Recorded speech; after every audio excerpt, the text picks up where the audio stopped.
মা আজকে বানাবে বিরিয়ানি, তো সেটাই একটু আপনাদের সঙ্গে শেয়ার করবো। চলুন। মা প্রথমে যা গোছানোর গুছিয়ে নিয়েছে সেটা শেয়ার করলাম না, আমি আলু ভাজা থেকে স্টার্ট করছি। মা একটু আলুগুলোকে ভেজে নিচ্ছে প্রথমে, আস্তে আস্তে কী কী করে সবটাই আপনাদের সঙ্গে শেয়ার করবো। এখানে এই যে মাংসটা এখনও ধোয়নি, ধোবে জাস্ট কাটলো। এখানটায় পেঁয়াজ আর রসুন এভাবে রেখেছে, লঙ্কা বেটে রেখেছে, এটা হলো গিয়ে আদা। দাও, বাইরে বৃষ্টি হচ্ছে, এই ভিডিওটা আমি কবে ছাড়তে পারবো আমি সেটা নিজেও জানি না। আমার কিছু ব্যক্তিগত সমস্যা হচ্ছে, সমস্যা মিটলে আশা করি ছাড়তে পারবো। কী দেবে এবারে? আদা, জিরে আর লঙ্কা বাটা, কাঁচা লঙ্কা বাটা।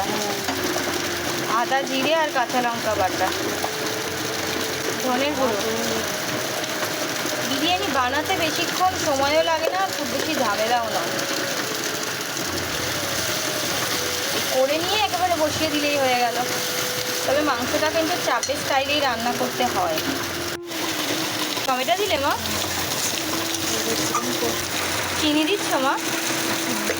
মাংসটা সিদ্ধ করে নেয়, ভেজে নেয়, তারপরে কষায়। আজকে মনে হয় সেগুলো কিছুই করবে না, আজকে ডাইরেক্ট কাঁচা মাংসই রান্না হবে। মা প্রথমে মাংসটাকে সেদ্ধ করে, তারপরে ভাজে, তারপরে কষায়। তো আজকে তো দেখছি কাঁচাই দিয়ে দেবে।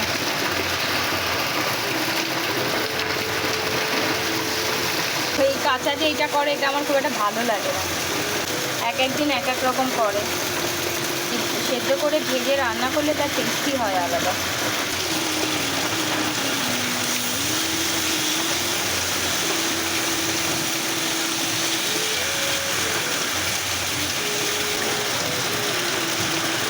মা এই হাঁড়িতে বিরিয়ানিটা বানাবে, সেজন্য একটু বাটার দিয়ে দিল। বিরিয়ানিতে ঘি দেয়, তবে আমরা ঘিটা পছন্দ করি না বলে বাটার দিয়েছি। আপনারা যারা ঘি পছন্দ করেন তারা ঘি দেবেন। মা সমস্ত কিছু দিয়ে কষিয়ে ভালো করে ঢাকা দিয়ে রেখেছিল, এটা ঢাকাটা খুললো। অনেকটাই সেদ্ধ সেদ্ধ লাগছে, তবে হতে সময় লাগে। আর চাপের স্টাইলে মাংস রান্না করে যদি দেয় সেটা তো হেভি লাগে খেতে। সেটাও যদি পারি একদিন অবশ্যই শেয়ার করবো আপনাদের সঙ্গে। মা এবার দিয়ে দিচ্ছে টক দই।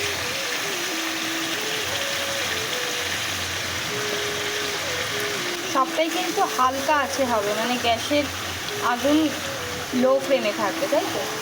এই সমস্ত রান্নাগুলো আমি খেতে ভালোবাসি, সেই তাড়নায় মায়ের শেখা। আমি যা যা খেতে ভালোবাসি আমার মা মোটামুটি তাই তাই বানানো শিখে নিয়েছে, কারণ আমার বাইরের খাবার খেতে খুব একটা ভালো লাগে না। আমি ফাস্টফুড খেতে পছন্দ করি, কিন্তু সেটা ঘরই, বাইরের নয়। খাই, তাও খাই না যে তা না। কিন্তু সত্যি বলতে আমার মা এগুলো এত ভালো, আমার মা বলে বলছি না, আমার মা এগুলো আমাকে এত যত্ন করে আর এত সুন্দর করে বানিয়ে দেয় যে আমার আর বাইরের খেতে ইচ্ছা করে না। ঠিক আছে, এবার এটা এটার মতো হতে থাকুক। কি দিলে এটা? গরম মশলা দিয়ে দিলে আমাকে ডাকলে না? সামান্য বিষয় মনে থাকছে না, একদিন আমাকেই ভুলে যাবে। সামান্য জল দিয়েছে না? বাসনার জল মা কত দূর হয়ে গেছে? ভয় কিছু বোঝা যাচ্ছে না। মা এতে এখন কিছুটা ভাত দেবে, তারপরে মাঝখানে মাংস দেবে, তারপরে আবার ভাত দেবে। হয়ে গেল বিরিয়ানি বানানো। চলুন মা দিয়ে নিক ভাতটা, পরে আবার শেয়ার করছি। মায়ের এই যে মাংসটা রেডি হয়ে গেছে, এবার মাংস ভাত সমস্ত একসঙ্গে দিয়ে আবার বসাবে। চলুন আপনাদের সঙ্গে একটু শেয়ার করি। নুন,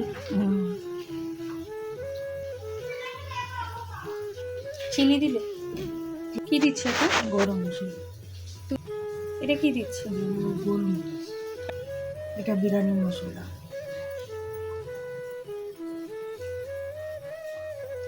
বিরিয়ানির মশলা মাংসে দিলে না? ওই ক্লিপটা আমার নেওয়া হয়নি, রাখবি।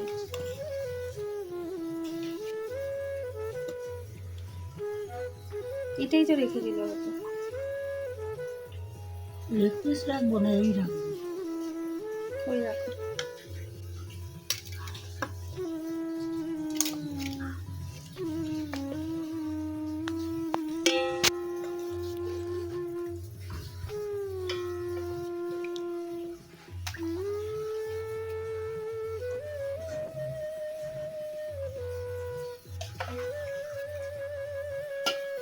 এর ওপরে আবার ভাত দিচ্ছ তাই তো মা?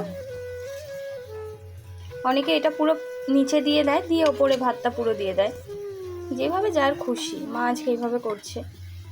আমি একবার খাই। এখন তো বিরিয়ানিটা খাই তো, খেতে চাও না। কি দেবে মা? কি দাও? কি ওটা? কেওড়া জল। কেওড়া জল দিচ্ছ? হ্যাঁ, কেওড়া জল দিই তো। তাই কালার দিয়েছো এতে?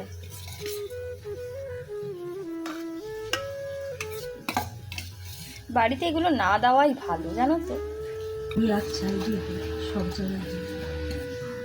জানি, তাও হয়ে গেছে। ওপর দিয়ে আর কিছু দেবে কি?